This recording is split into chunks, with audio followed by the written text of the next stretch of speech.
May the 19th, 2023, here with your live show. We're live 7 days a week, 365 days a year. Of course, this always available on podcast form. We're back on Spotify and iHeartRadio and Google Podcast, Amazon, whatever, wherever podcasts can be found. Of course, Chris Ruffalo here to set the tone. Got the Crane, Rod's Wacky, lot going on. Now we're at that time of year where the playoff games, they're just every day. There's no day off in between for either NHL or NBA. The only way there'll be day offs in between is if a series is over. And that's the only way. There's one day off in between. Every team gets a day off in between, so it's Friday, Sunday, Tuesday, whatever. But if the series ends, the series ends, and then it waits till the next series. But, you know, there are no, like, days where there's no hockey and no basketball on the schedule. But last night, one of the longest hockey games I've ever seen. It was up there, and, you know, I remember seeing the other one, that really long one, the Islanders. I think it was many, many years ago. I was in college. That's how long ago that thing was. But I remember seeing it, and this one, I gotta say, I think Wayne Gretzky is like, when he talks in the booth, you know, here's a guy you can listen to, right? It's like, and because he can say the jokes and he can do all that stuff because he's done it, right? So it's like coming from him and him saying, well, this is what they need to do and this is kind of what they're thinking and all that stuff. And he's actually the lightest of all of them, you know, when it comes to it.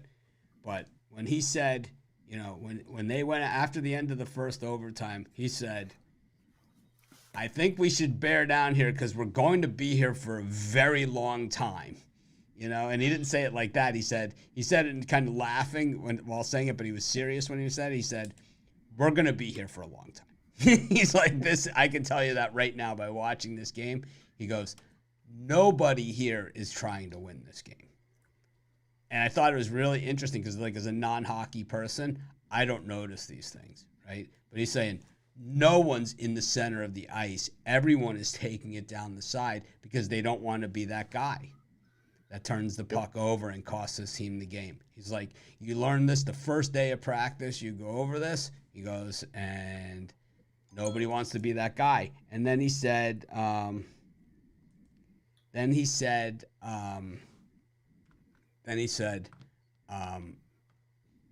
he also said, I lost my train of thought because my friend sent me a text. Then he also said that if the series was 3-1 or 3-0 or something like that, then one of the teams would be super aggressive. He said, so it'd have a chance of this thing ending sooner. He said, but that's not going to happen because it's game one. He said, we're going to be here all night. I mean, he called it, you know, and it was like, there it was. And then the goal, when it finally came, was a little bit of a haphazard, lazy thing, kind of like it's the end of the period, right? We're just going to end the period and go back to the locker room for another overtime. And the Panthers grabbed it, and the guy put it in the back of the net, and now we have our whole new exit for our show and for every show out there and for everything. We just point to the door and go. It's like everyone's coming over to congratulate him. He's pointing to the door. I got to go to the bathroom. I got to get out of here. It's like, let's not celebrate here. Let's at least get to the process of going home, of going back to the hotel, of something. He's like, we can sit here and hug each other out on the ice, or we can start getting our stuff together so we can leave. You know, because I thought that was really a good touch there. But, you know, I think the Hurricanes have to be a little bit disenchanted, right? I mean, they had the lead early. The Panthers came back, just like we've seen this in every Panthers game, you know, thing. They have the 1-0 lead. The Panthers are leading 2-1. They get the 2-2. This was Toronto all over again, right? That's what I said to Chris when we were shooting the video. But the disallowed goal came against the Panthers. The disallowed goal came against the Panthers this time, and they were able to overcome it. See, that's the difference between the good teams and also Rams. They're able to overcome the call. What did you think about the disallowed goal? Yeah, he was iffy. It was iffy at best. Yeah. Yeah, It I was was a actually hometown call. funny enough. I was talking to Randy Chambers about it after. He was like, "Yeah, we should have won that." Randy's a Panthers fan. He's like, "We should have won that in the first overtime." And I was like, "Yeah." He's like, "But those bounces are going to happen." I was like, "Yeah, you know what? It's So why is it no goal? Why is it when they score a goal and if they can just say it's not a goal? Is that what happens there? It's like when they deem the play dead. There's multiple things they could say. They could say that the whistle blew. They could say that the referee had an Inadvertent whistle. Well, they could say the inadvertent whistle. The one that gets me is the referee's intent to blow the whistle. Yeah, it was his intent. He was going to blow it, but he just figured, nah, we'll just let He it forgot where he play had it on his person. Yeah. It's funny because when I go to the craps table in Vegas, they always pay me out when I say I was gonna bet the hard 10. I was like just that. finding that extra Okay, Come on. okay, here. Well, he said he was gonna do it. He must have been actually planning to do it. I don't know. How much were you gonna bet?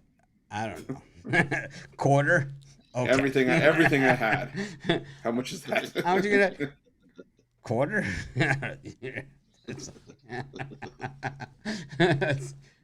Okay, sir. Here's your 1,400. Thank you. Can I have another? Weird. Hockey's a weird sport, man. It's like they've gone to the replay, they've done all that stuff. They put the camera in the back of the net. Still can't figure it out. Still can't see that little rubber puck sometimes. It's on the side, it's under. The pads got bigger, right? So when the pad's bigger, sometimes you can't see it. Skates bigger, things are big. It disappears. You can't see it. And then it's inconclusive. That's their biggest. It's inconclusive. Inconclusive as opposed to conclusive. Anyways, Panthers up 1-0. This series is far from over. I think it's going to be one. Far from over. I think it's going to be one of those. I think if someone just tuned in from out of the blue, I think they could have mistaken the hurricane from a distance for the Panthers in that one. They could have. Yeah, I think so. I think if you were knowing hockey. I don't love those Panther uniforms, I'll be honest with you. Don't love those. I like the old logo for the road uniforms. For the whites. Yeah. What happened on the drive-thru yesterday? Was there a meltdown or something on there? Weird. Looks like it stopped or something and they restarted it. Odd. Did that see? Odd. Anyways, we've got hockey tonight. And in this one, it is Vegas against Dallas. This is just not a great NHL playoff down to the wire here. Maybe that's why they brought Gretzky in. No, Gretzky's on ESPN now. I think he signed a big deal, did he? I don't know. I don't watch that much hockey. I think Gretzky signed an ESPN deal. He needed the money. Totally. I think he needed something to do. He's like, I need something to do. Sure, I'll take the extra money.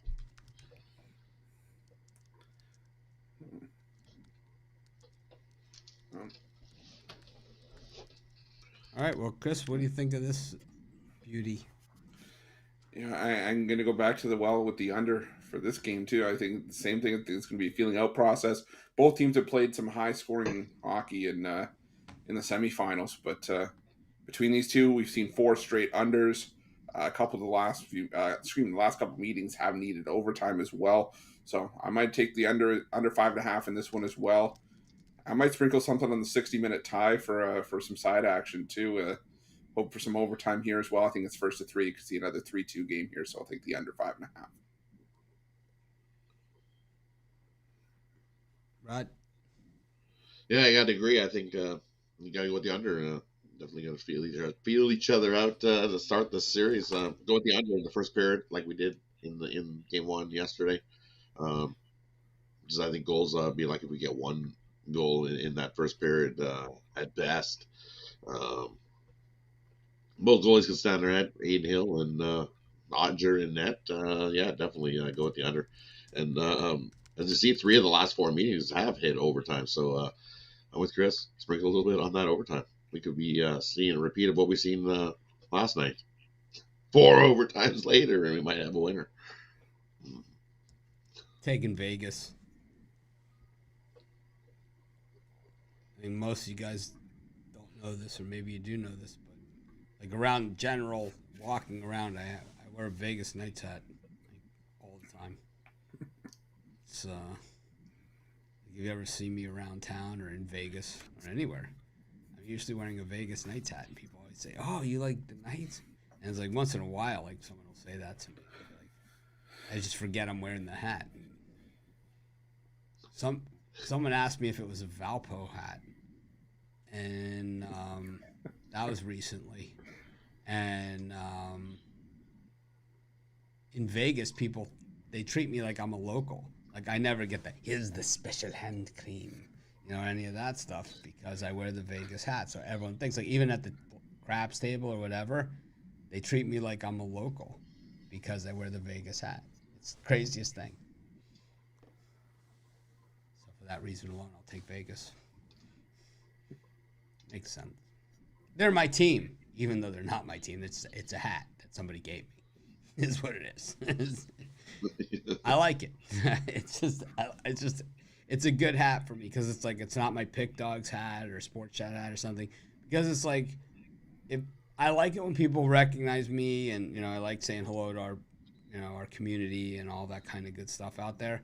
But a lot of times I kind of just like if they miss me, I'm okay with that too. And if that's gonna help them miss me, I'm okay with it. If they recognize me and they say, "Hey, Mitch, what's up? You're Mitch from Pick Dog." Yeah, great. But it's like if they don't, that's fine too. So that's why I wear the Vegas hat.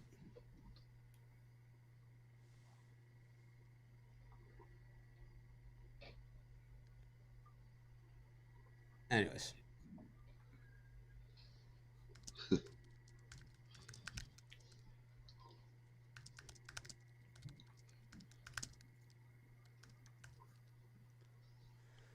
Got Major League Baseball today. Back to a full card. I got my ass kicked yesterday. I mean, sometimes you bet, you have a game or whatever. It's like I only had one game, but it felt like I lost 10. I had the Dodgers. I was like, what was that? And then they come all the way back only to get stomped again. Stop. Knock it off. It's like, what part of this is fun for me? Absolutely missed it. I don't know what channel this PGA is on. Golf. CBS. Right now? Usually. This Probably. time? 1 p.m. on ESPN, so maybe it's on that golf channel. Yeah, and now, golf channel. Oh, sure.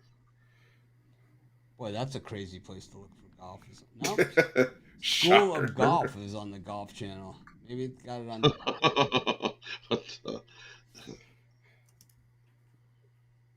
Hey, Two Broke Girls is on TBS, Chris. Oh, hold on. Throw the DVR. Yeah, hold on. So it's on ESPN Plus, so I don't know. Oh, that's online. Plus what? How about one of the NFL playoff games is going to be on Peacock this year?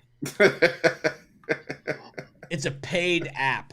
It's like how many people are going to get the app, watch the game, and then cancel the app? I mean, this is the dumbest thing, Right. Like, I want the Peacock app.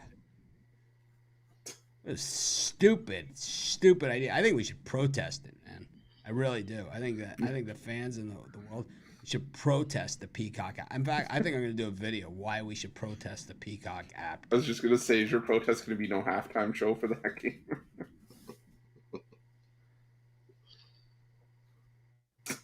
Don't be crazy. We'll do the halftime game. We'll be like, I didn't get to see this one. I'm watching it. I'm watching it on Game Center.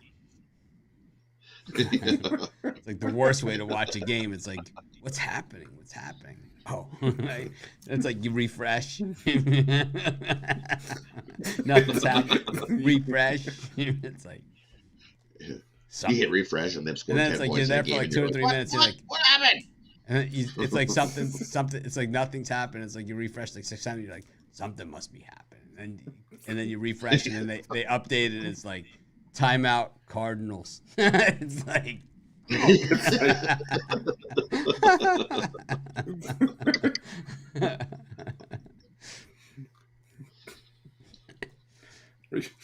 refresh. It's like, wait a minute, they just kicked off. How's it already the third quarter? There's no crappier way to watch a game than that, or the updates on the bottom of the screen when they flash by with the score. It's like you're watching.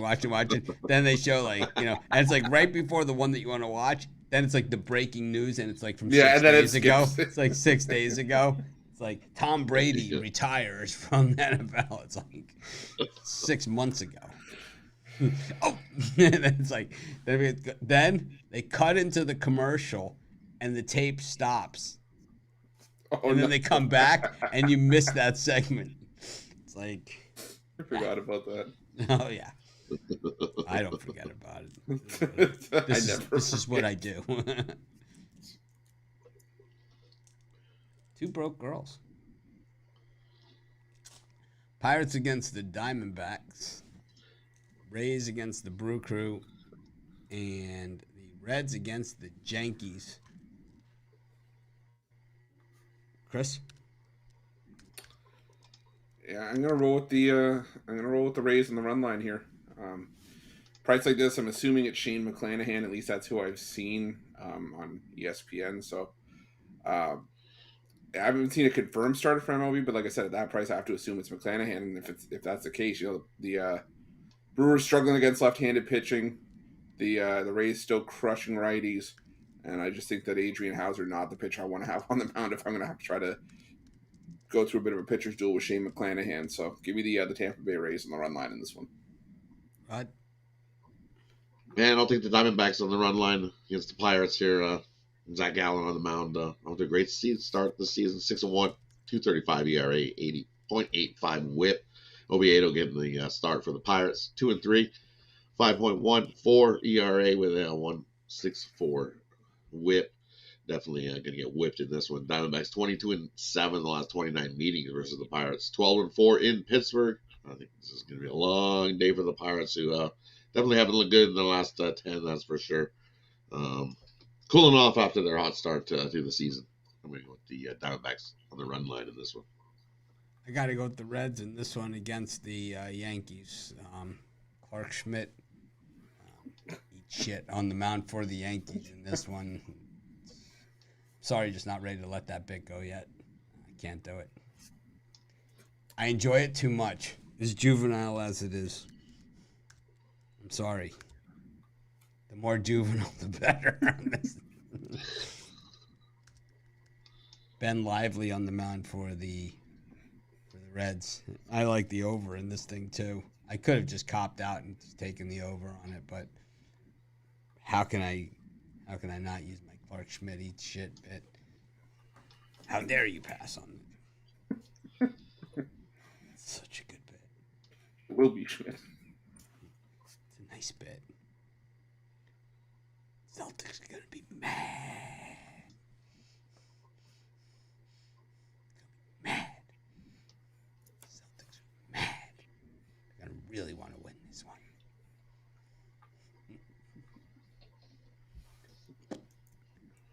Nationals against the Tigers. Celtics mad, Chris? They're gonna be mad. They might be mad. Nationals against the Tigers. Phillies against the Cubs. And the Blue Jays against the Orioles. Rod, some matchups you got here. Right? Well, for me, in this, I'm going to go with Detroit here with Matthew Boyd on the mound. I just trust Detroit a little better than the Nationals in this one. I know Boyd got roughed up his last few starts Definitely not off. Not as pitching as good as he started the season, but going against the Nationals here, I think he has a improved start from his last time on, where he only went 1.1 innings and got worked. So I think he bounces back here against the Nationals. And that one, not a Jake Irving guy. And you look, the Nationals at home, 8-14, and Detroit playing just a little bit better baseball. I think they get the win in that one. Definitely not my favorite time slot here. Not a great slot. I'm going to go with the Cubs in this one against the Phillies. Cubs have pretty much owned the Phillies in the underdog role. Got that from the betting tools, not from... Chris, what do you think of the new formatting of the betting tools on the site? It's something that I believe needs a little bit of tweaking. I've been working with the tech team. I don't like some of the ways that the betting tools are presented here with the new layout on Sports Chat Place, but you can get to where you want to go, but it's a little less intuitive. And I also don't like the way that so like say you're on profitable teams and you look at MLB teams last 7 days. When you go to 30 days, it goes back to all teams of all sports. Yeah. It's like, so I have them fixing that as well. So it's kind of, there's a flow to it, instead of having to go back and reset everything. Same thing with the parlays, same thing with everything. Props, they all do this. And we're fixing it now. Because now that the redesign is over and the site is launched, now this is when I become a real prick. Ask anyone. They'll tell you. No comment. It's not just you guys. It's everyone. Don't feel special. It's not you. It's not me. It's you. Oh, man. Damn right it's you. Yeah, I'm rolling with the Cubs here. Marcus Stroman. Really hate the Phillies. But I do think that this is a better Phillies team than we saw last year.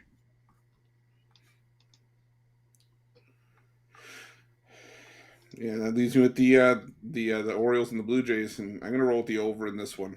I just see Kyle Gibson, Yusei Kikuchi. I immediately head towards the over 9.5, especially for Kyle Gibson. Definitely cooled off after that hot start to the year. Now 0-3 in his last 3 starts. The Blue Jays fully capable of putting up some runs on the Orioles here, but I also think Yusei Kikuchi has given up 5 runs in 2 of his last 3 starts. Baltimore's been hitting left-handed pitching well in the month of May. I think we got a 6-5 kind of game at the very least. So give me the over here.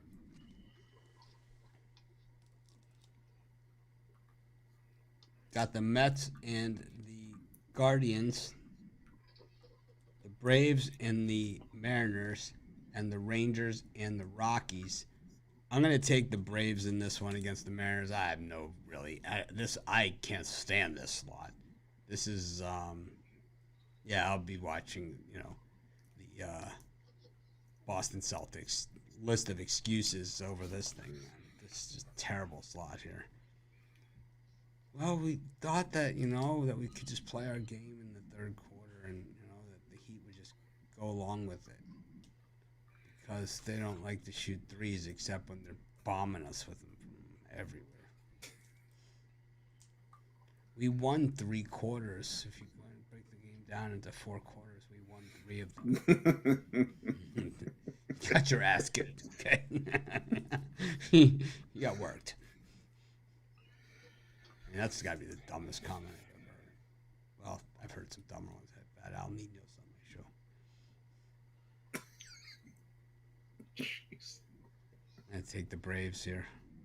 I've had other people on the show, too. Remember that guy that was Bitler's friend that we brought on? Mm-hmm. Oh my God. Who was that guy? He lasted like a week with us. Like, that's it. The drive-through from the porch. That's it. From the porch? Yeah, the drive-through from the porch. Right. That's it. You can't see anything. It was so blinded in front of the sun. It was like, what are you doing? We're taking up the guy behind the fence. Like, what? Yeah, Braves for me. And then I'll roll with the over between the the Rockies and the Rangers. I used to be high on Martin Perez, but he's definitely hasn't been as strong to start this year. To the Rockies, they do fairly well against left-handed pitching, and they get some success here. I haven't seen who the Rangers are throwing out here, but the Rangers have been swinging a hot bat this month, and I think we get well over 9 here. I can see 11, 12 runs in this thing. So give me the over between the Rangers and the Rockies. Right. That leaves me with the Guardians and the Mets, and what? I'll go with the Guardians here. Cal Quantrill on the mound, and I trust him as the pitcher over Carrasco. Carrasco 0-2 with 8.56 ERA. Yikes! And Guardians 5-0 in Quantrill's last 5 starts when their opponent allows 2 runs or less in the previous game. Mets 0-4 after allowing 2 runs or less in the previous game. I know the Guardians are 0-4 the last 4 trips into New York, but that streak ends. I think the Guardians here are nice plus money.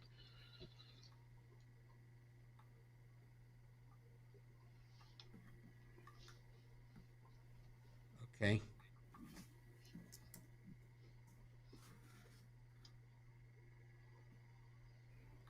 Go to our next set of games.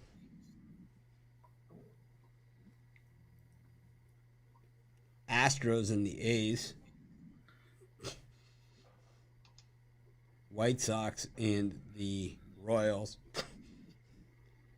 Cardinals against the Dodgers.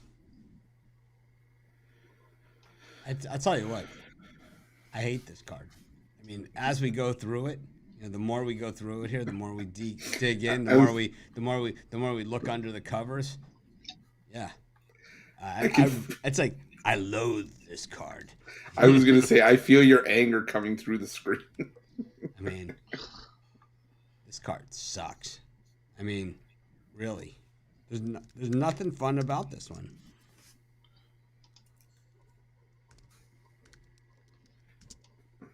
Chris, it's yours. Yeah. Man. It's like, I can't even. I mean, put it this way: the only good thing about this card is like, it doesn't matter what game gets left for last because it's gonna suck because they all suck. Yeah, it's gonna suck anyways. This is a horrific card. Yeah. You said the word Granky, you're out of here.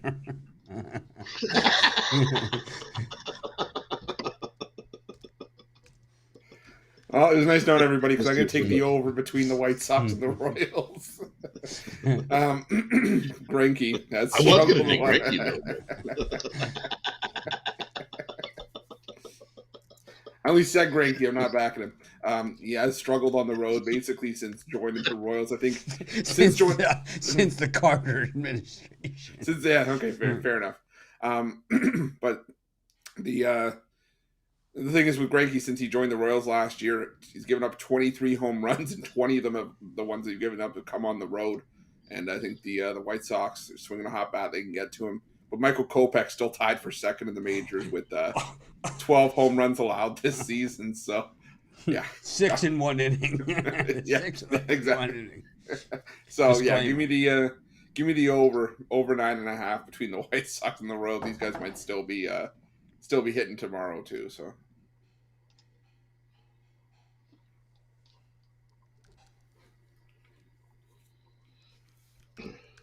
For me, these ones, I'm going to go with the over, right back to the over with the Dodgers and the Cardinals here. Gonsolin on the mound. Sure, he's off to a good start, 1-1 with a 1.42 ERA and a 0.95 whip. Steve Matz on the other side, though, so he could get rocked as he has all season long. 0-4, 5.62 ERA with 1.61 whip. Yikes. I lean to the Dodgers to bounce back here in this one, but definitely going to go back to the over again. Over 6-1-1 in Gosling's last 8 starts versus the NL Central. Cardinals 4-0-1 in their last 5 at home. When the total's set here at 9. So, yeah, I think the over in this one. Just like we seen yesterday, all power runs. Maybe not as many as we seen yesterday, but definitely like the over again. Wilson Contreras is just a dick. Definitely. Douchebag. Astros A's for me. This one looks competitive. Bielak against Waldichuk. Is that what we got going? Have it up. Yeah. I try to pretend it doesn't happen. Bielak against Waldichuk. Yeah. The only difference between Bielak and Waldichuk is they're on different teams, but they both are interchangeable. They both suck. These are two bad pitchers, and in total at only 9.5. I mean, I don't know, man. I go 19.5. I like the over in the Astros-A's.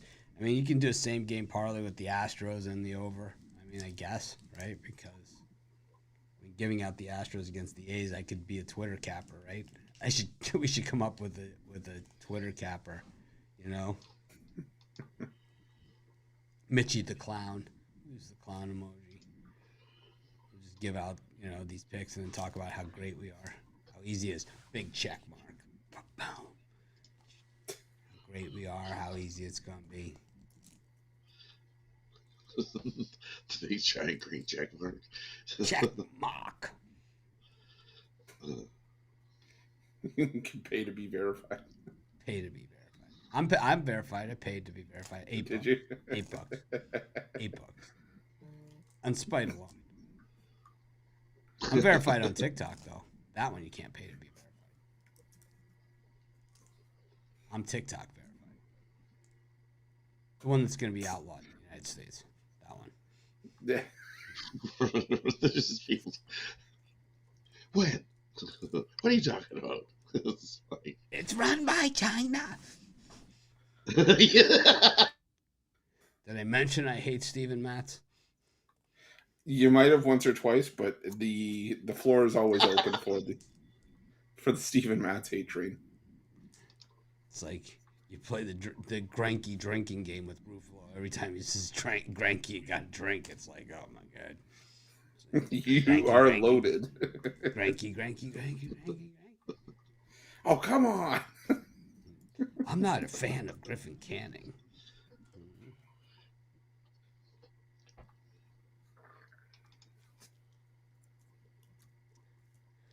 Ooh, Reed Detmers is pitching. We got the Angels against the Twins. The Padres against the Red Sox. The James Paxton show's in town. What's going on with Paxton these days? Oh. This is like a typical Paxton line. 5 innings, 4 hits, 1 walk, 2 runs, both earned a home run on 87 pitches. That's Paxton. 3.6 ERA. That is Paxton. Vintage Paxton. Vintage Paxton. Giants against the Marlins. Sandy trying to get on track in that one.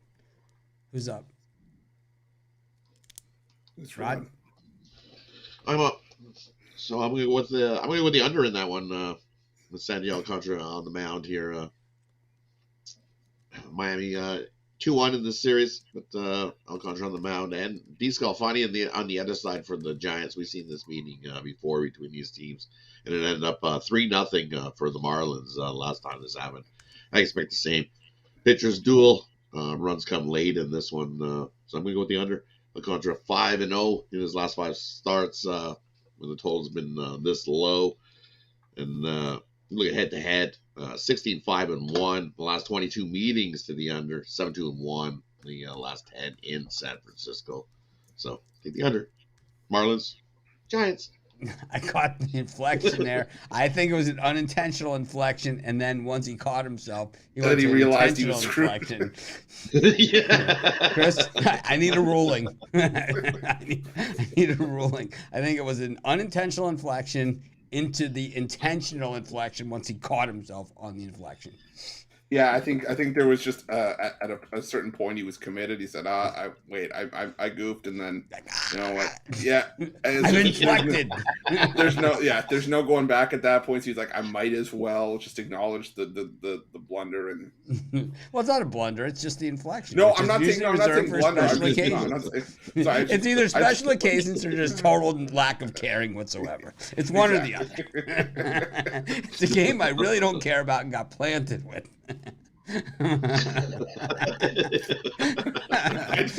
I didn't choose this life. This life chose me. Carolina Panthers. Yes. Carolina Panthers. New Orleans Saints under. It's like, it's like yuck. It's like Panthers Saints under. Panthers Falcons under. Yeah, he caught it. He caught it. The ruling is that he caught it. It was too far gone. So I went all in with it, right? yeah, might as well. Might as well. I'll give you credit. You committed to it. Yeah.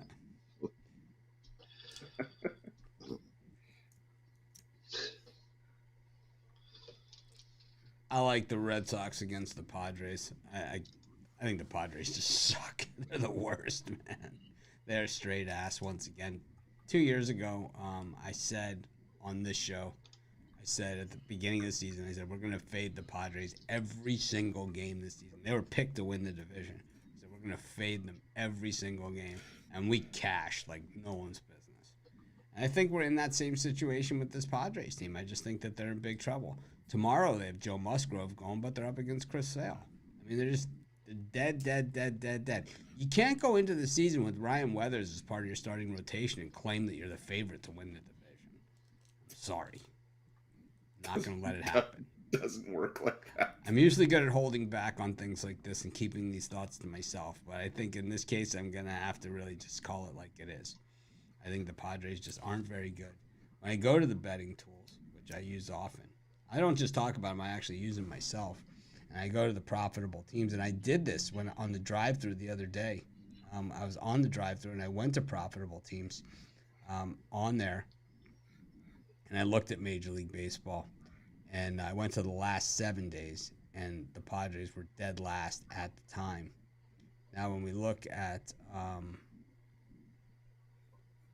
the last 7 days for baseball now, and that was on Wednesday, ironically, but yet not so ironically, the Padres still 30th out of 30 teams in profitability. If you bet $10 on the Padres, you lost $45.80 this week.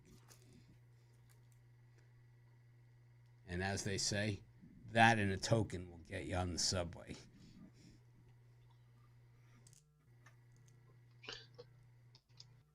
Anyways.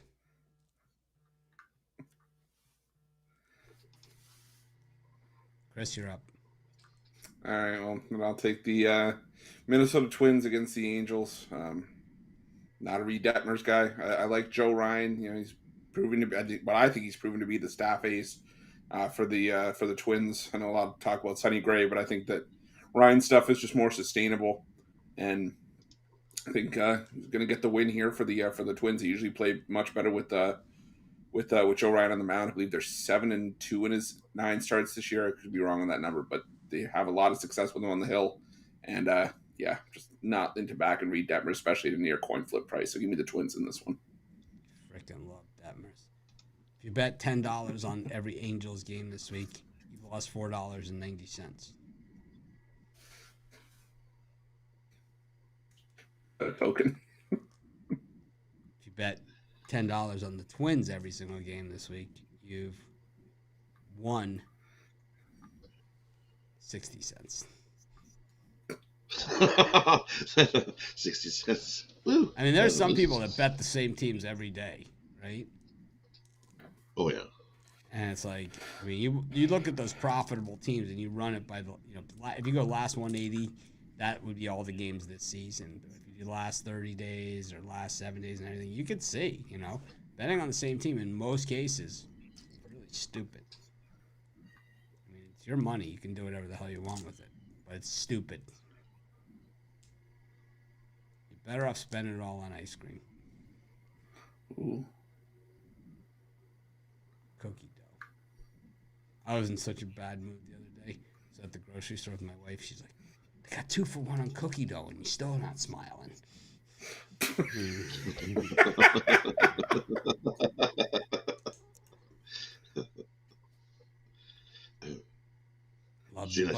Love the BOGO on the cookie dough. Right. BOGO, buy one get one. Yep.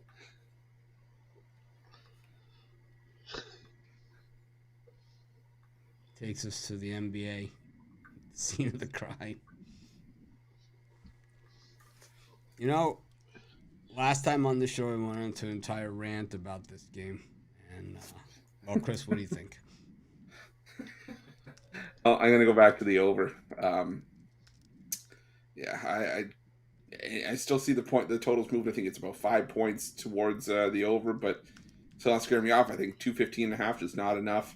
This game's getting into the 220s once again. It's like I said for game one.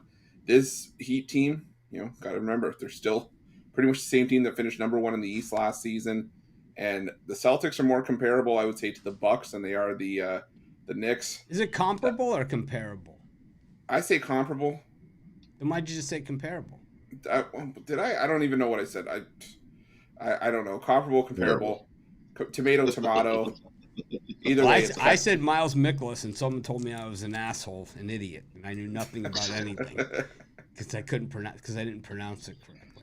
Tomato. Either way, it turns into ketchup. What is it? Mikolas? I mean, I see people say it 6-7 different ways. Yeah, I say Mikolas, but I don't know. I like being on Tony T's show. He's very loose with the pronunciations. Yeah, he doesn't hold you to it. He doesn't. Sometimes he's not close either. I mean, Tony Gonzalez, one of his favorites. I mean, he'll butcher this thing six ways and back. And he lives in L.A. I mean, that's the beauty of the whole thing. I love Tony, and my favorite is when he would have Goran on, and he'd have to do the German, like the Bundesliga soccer teams, and he's just like, we got we got some action on Saturday. What do you like here? He's like, I'm not even touching Mönchengladbach. Yeah, but I'm sticking with the over. I think that the level of competition for the Heat here with the Celtics is closer to what we saw against the Bucks than the Knicks. I think the series against the Knicks was always going to be a defensive series, but the Heat showed they can score in bunches against Milwaukee. And Boston's usually good to score 110, 112 points at home. So give me the over in this one.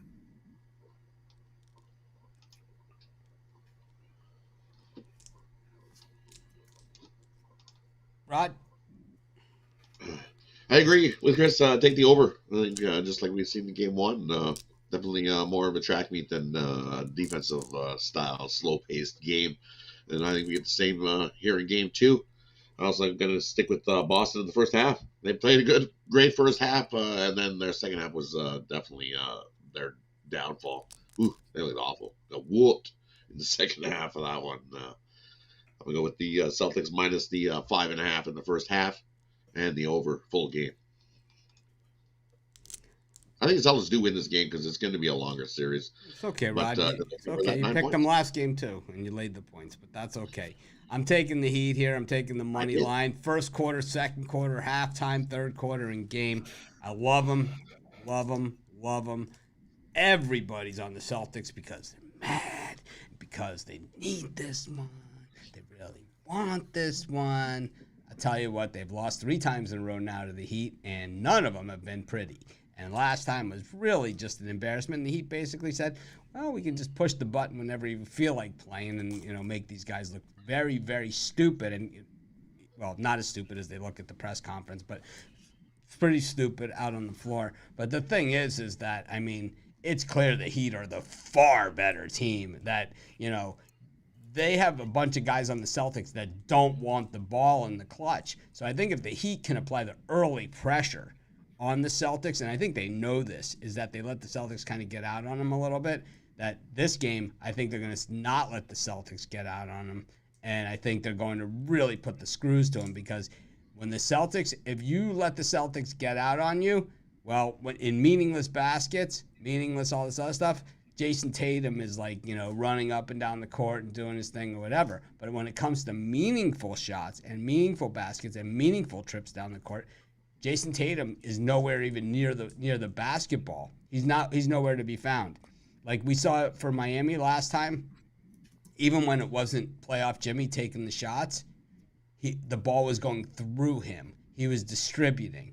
They throw it to him underneath the basket. He's got 3 guys on him, kicks it out. With Tatum, I don't even know he's on the court. And I think when you take him out of the game right away, then basically everything else falls into line. And I think that's what the Heat are going to do. They know they can take Tatum out. They know how to do it, and they're going to just eliminate him from this game. Now, whether the refs try and keep Tatum in this game or not, that I'm going to guess they will try. But I don't think it's good enough because you know why? No heart, no guts. And I think that the Celtics team is in deep doo-doo here. I think they're going to get swept. I like the Heat. We're getting plus 375 on our money once again. And everyone is on the Celtics. Everyone. I am the only one on the Heat. Go to Vegas, go to downtown. They're out there at the books on the street corner begging people to take the Miami Heat because everyone is on the Celtics. I love the YouTube comment. Am I the only one on this team or that team? I don't have to ask because I know. I am the only one on the Miami Heat. I've got the report in from the books. It says one person is on the Heat. We have one bet on the Heat. That's it. Plus 375. Money line. Plus 300 wasn't good enough last time. Let's make it plus 375 because the world is saying, I'll just add the Celtics money line to my parlay because this is the easy one. Nah, yeah, it's so easy. You're going to get dunked on. That's how easy it's going to be. You're going to get lit up again. Who's getting dunked on? What's green and gets dunked on Friday night? Celtics. Yeah. What a fraud that Jason Tatum is.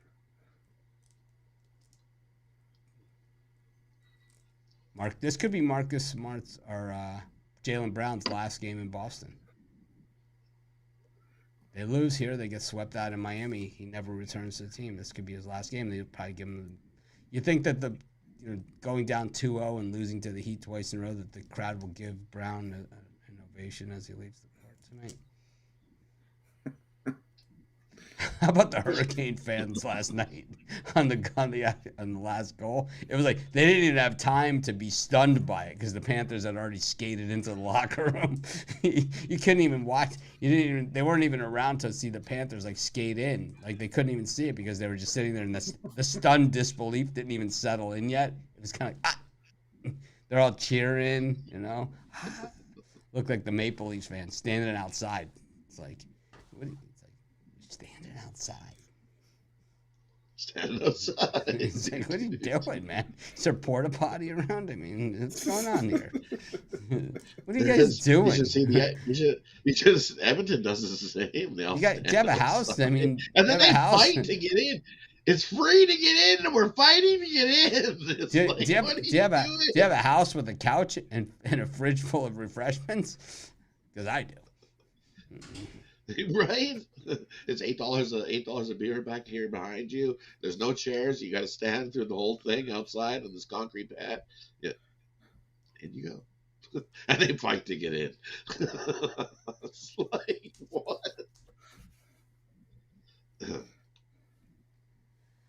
Nothing pretty about it. Heat money line. I'm not as. I mean, last game was ridiculous, right? I mean, it was about as stupid as it was.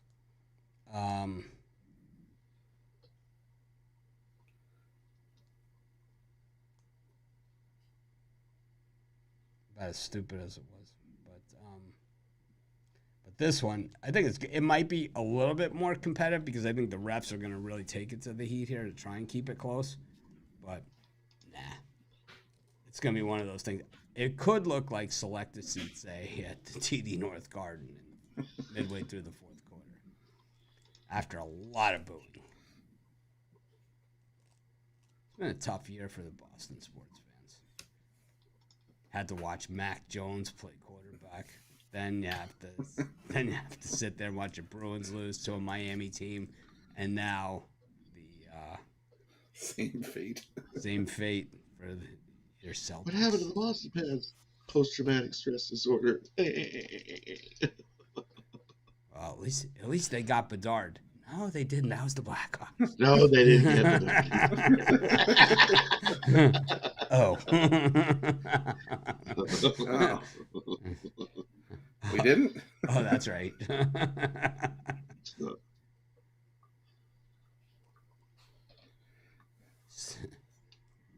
Best idea to come out of Boston since the Joe Thornton trade.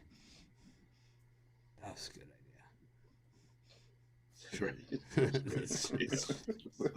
Trade the only guy on our team worth of shit. I mean, I don't even know hockey, and I knew that was a bad trade. Isn't that their only player? Isn't that the only guy they got? A few years to recover from that one. Ooh. Definitely took him a few years to recover from that trade. What are you doing? Yeah, my favorite part of going to Bruins games when I was in college was watching Mike Milbury getting the shit beaten out of him. There was also back then there was also middleweights, that used to go at it. Nevin Marquardt. He was scrappy, which meant he got the crap beaten out of him, but he tried hard. He tried hard, right? He gave A for effort. A for effort. Man, could he take a punch? Not in a good way. Man, he can take that one. Look at that one. Not in a good way. All right. Milk this bit for long enough. We'll until the next time we get to use it. Let's do the parlays. Tatum better than the whole Heat roster. What? He's a douchebag. What are you talking about? He's a douchebag. He took less shots than Connor McDavid did in the Edmonton final game. He's a chump.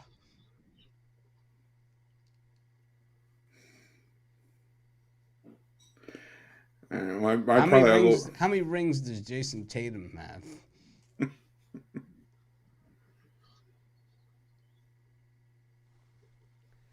All right, I'm done with this Tatum talk. I really have had enough.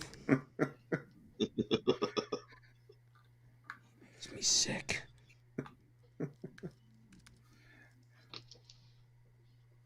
All right, my parlay, I'll go with the over between the Celtics and the Heat. I'll go with the over in the Blue Jays and Orioles and over in Royals White Sox.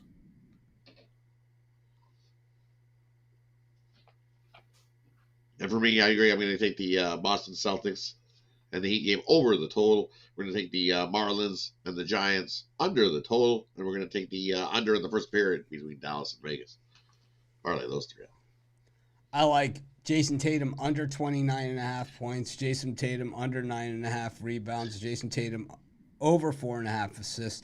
Jason Tatum under 3.5 3-pointers. Jason Tatum under 44.5 points, rebounds, and assists. And to not record a double-double. I like to parlay all those together. Tatum. This is Mitch. Thanks for joining me. Have a great day joining us. It's been real. It's been fun. I've enjoyed myself. Of course, we'll be back tomorrow with our normal weekend-style show. Who's going to be the Tatum apologist tomorrow, Chris? Rod? Is it going to be Rod? Or will it come from the comments? No. We see Tatum, like I said in that first game. I was like, you see Tatum run down the crease, down the court, and all of a sudden Love goes by, and he's like, what's going on? Mill says, parlay all 7 of my picks from here with the Heat money line and thank me later. I'm gonna go off the board. I'm gonna go a little bit of plus money odds, and so I'm gonna go with Jay Briggs. Yeah, he's anti-Heat. He's anti-Heat for sure. He's anti-Heat. I think we have like a Jason Tatum picture somewhere in our stuff. Here, see if I can find it. Yeah, that's a Jason Tatum picture. I think we had it. Oh well, I can't find it. I can't find Tatum. I got some funny stuff in here. When Chris Ruffalo was the wise man, or was it Rod? One of them was. No, it was me. Wise man. Chris. Can't find it. Anyways, thanks everyone for joining us. Make sure to smash that clown emoji on Jason Tatum tonight. He dropped 50 in a game when it didn't count. When it didn't count. When he didn't need it most. Jimmy Butler makes everybody on his team better. Jason Tatum sucks. Anyways, this is Mitch. Thanks for joining us. Make it a winning day. Let's burn some Celtic jerseys.